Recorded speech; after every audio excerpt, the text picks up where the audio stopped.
Chci žít ve světě bez válek, žít ve šťastné rodině, žít život jako z pohádek, mít peníze, žít bez plátek, ale moje karty mi bohužel rozdával asi nějaký vtipák.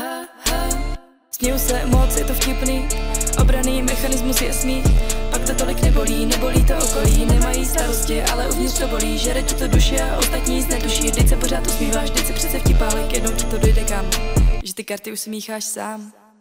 Tak to nevzdávej, tak to nevzdávej, tak to nevzdávej, všichni doma tě mají rádi, taky kamarádi, budeš nám chybět, tak to nedělej, tak to nedělej.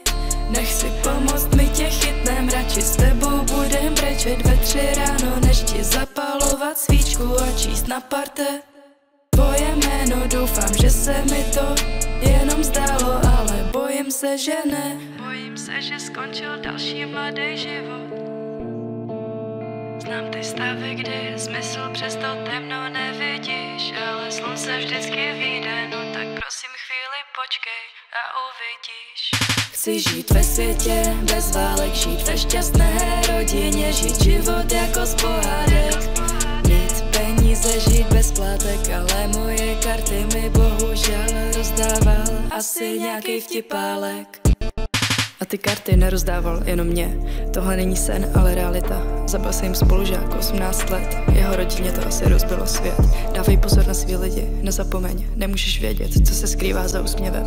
Jen aby ses potom nemusel divit, že svý blízký už nikdy neuvidíš.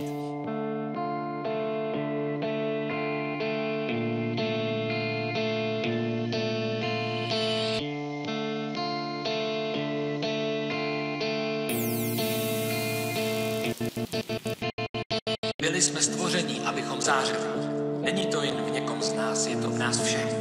A když se zbavíme vlastního strachu, zbavíme tím navždy strachu.